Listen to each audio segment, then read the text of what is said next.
Okay, solve the equation. Okay, so you have 14x to the second minus 28x equals 0. So you got to know how many answers there are. What's the highest power your x has? A second. So there's 2. Because you have x second and you have x to the first, you have that x in there not to the second, you have to apply your factoring properties. Okay. Okay, so in factoring properties, you make sure you're at 0. If you are, just put a check mark. Now you count the terms. Now you make a line on the other side, and you count. It's like drawing slots. That's how you count terms. X second x. There's no constant. So that's going to be 2 terms. So it'd be GCF. That's all you have to do, and that'll take you to your equals 0 part. Okay, you got to know how to do a GCF. Look at your slots. The last one's got the x. The first one does not have the negative. Check for x there, check for the negative here.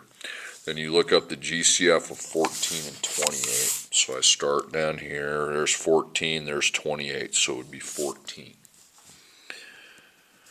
Okay, so then I put that in parentheses and put whatever I put in that GCF, okay.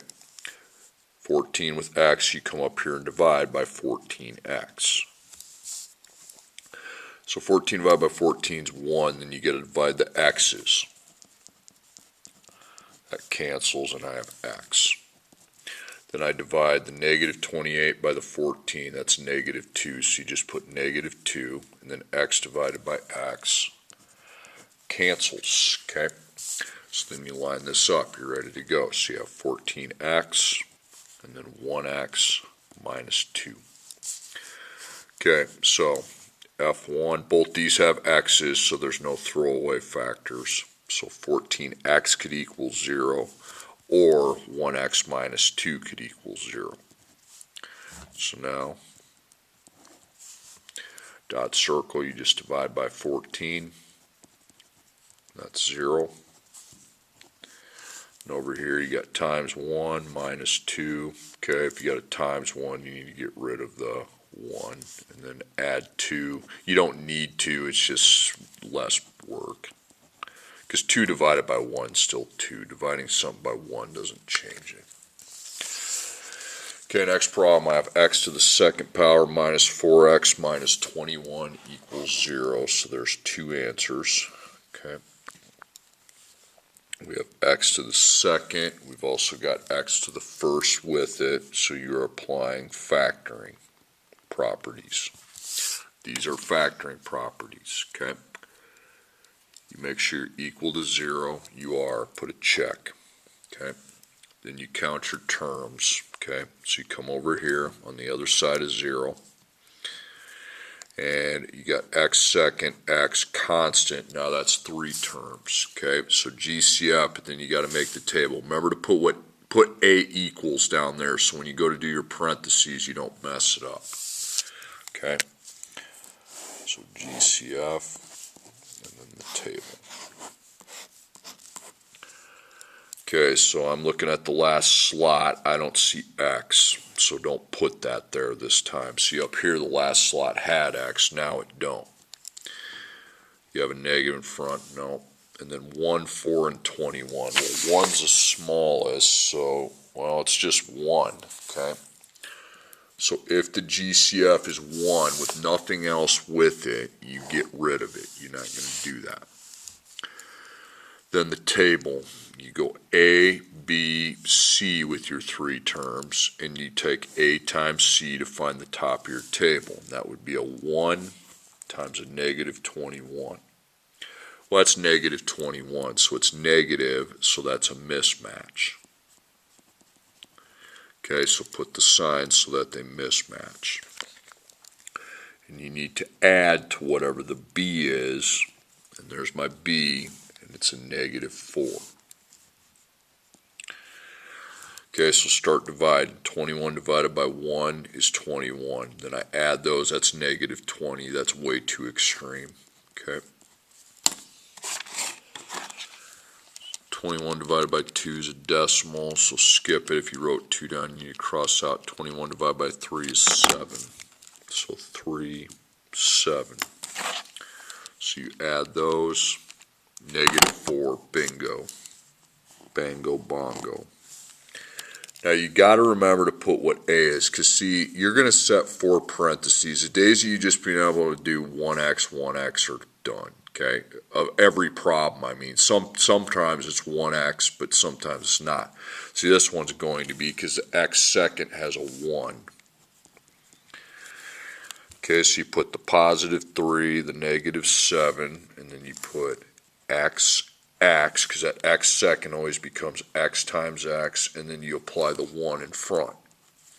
Now 1 and 3, now you try to divide these down, okay, so 1 and 3. So here's 1, 3, it'd just be in row 1, which keeps it the same. So you just take this, go line it up. Okay, 1 and 7, that's still in the 1 row, so divide by 1 just keeps it the same. Okay, so they were already in simplest form right there. Then equals 0, then F1, F2. So 1x plus 3 could equal 0, or 1x minus 7 could equal 0. Okay, so you got if you have a times 1, if your dot's a 1, just get rid of it, then you can just minus 3. 0 minus 3 is -3. Okay. Minus, to get rid of the 1, and you just add 7. 0 plus 7 is 7. -3 and 7. Okay, next problem. You got to think a little bit here. 4x, not really think, well, think obviously, but I mean, you just got to watch out for the little details. 4x minus 6 equals 3x plus 10. What power is the x to? There is no power, so they're to the first power. That means there's one answer. So I'm not using the factoring properties. I'm using the linear properties. So you get to a single x. They're on opposite sides. Take out the smaller one. So it's going to be 1x minus 6 equals 10. Now you make the wall. Dot circle, you have a 1, you can get rid of it. You just add 6 and you're done. See, x equals 16, that's an old school one. Okay, next problem. 6x to the second minus 29x plus 9 equals 0. So what power is the x to? It's to the second.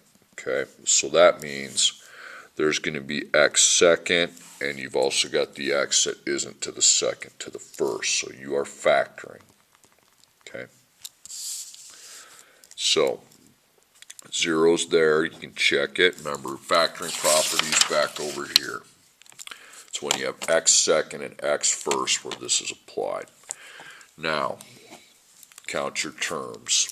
And that's when you draw the slots, like making the slots. 1, 2, 3. So there'd be 3 slots there. So 3 GCF table. Remember to pay attention to what A is, because A is not going to be 1 on this problem.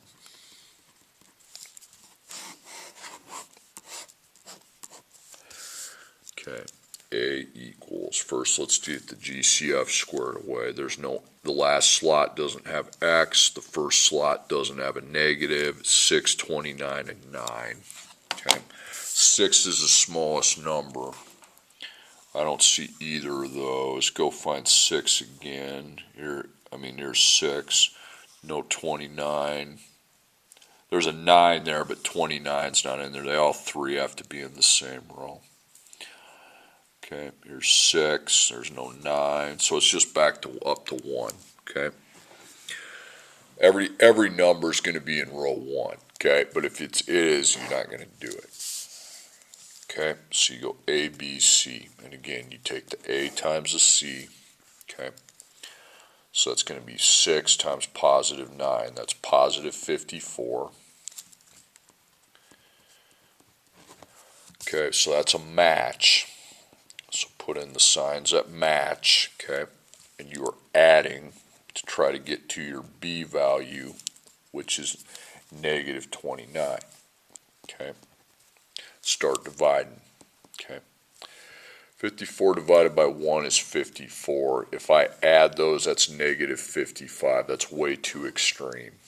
Okay, 54 divided by 2 is 27. You add those, that ain't extreme, that's right on the money. Okay, now your a is 6x to the second power. Okay, it's not 1, so the days of you just blindly putting 1x need to end. Okay,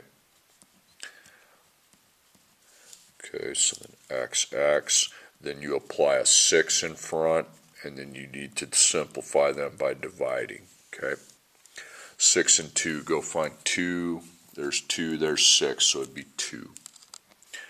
Now this 2 you're dividing by, you don't do anything with it, it's just 3x minus 1. So it becomes 3x minus 1. 6 and 27, okay? Here's 6, there's no 27, keep looking up. There's 6, there's 27, they're both in row 3, so divide by 3. So it's 2x minus 9, okay?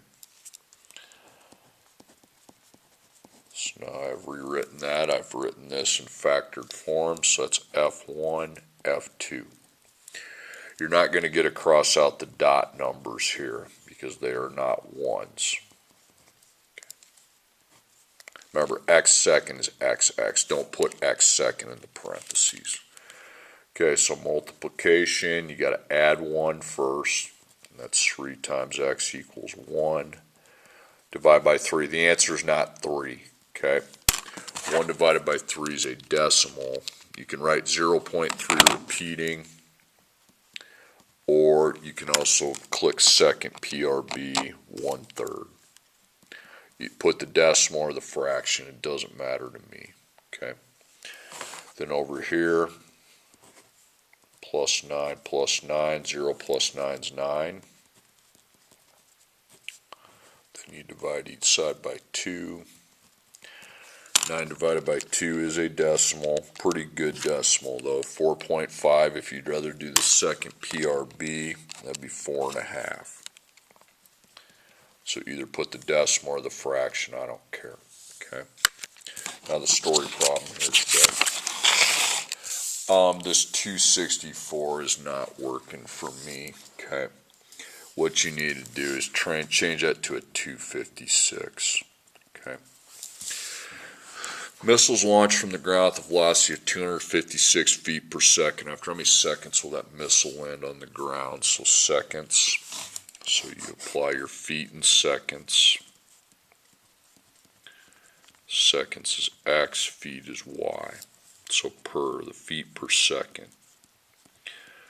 The feet per second here is 256. I changed it. Okay.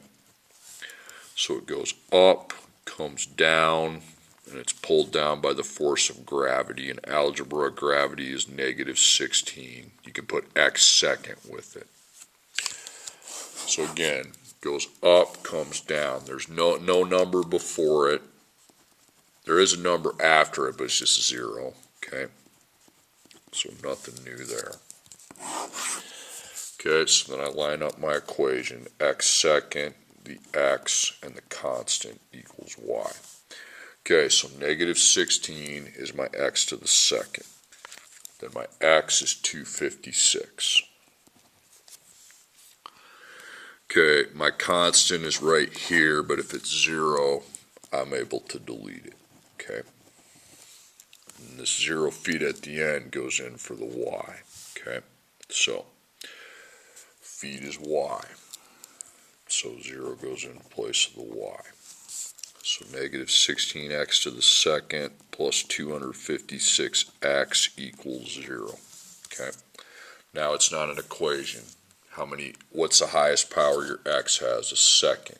Okay. And you have an x that isn't to the second, it's to the first, so you have to apply your factoring properties. So you're at 0.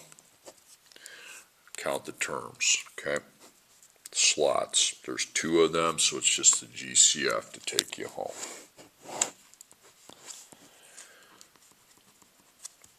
So there's X, there's a negative, and then 6, remember the last slot has X, there's a negative in the first slot, 16 and 256. 16, 256 is there, so 16. So you put that out, and you'd go up and whatever your GCF is, not just a number, the whole expression, you have to divide by, not just a number. So that's 1, but then we got to divide the x's. That's going to leave me with x. Positive 256 divided by negative 16 is negative 16 actually. And then x divided by x cancels. So now we're set. We have negative 16x and then 1x minus 16. It's like you took that equation and made it into 2 simpler parts, f1, f2. Negative 16x equals 0, 1x minus 6 equals 0. So divide by negative 16, and that's 0. And over here you can cross out the 1 if it's a dot. Plus 6, you're at 6, so x equals 6. Take the higher answer over here, seconds is equal to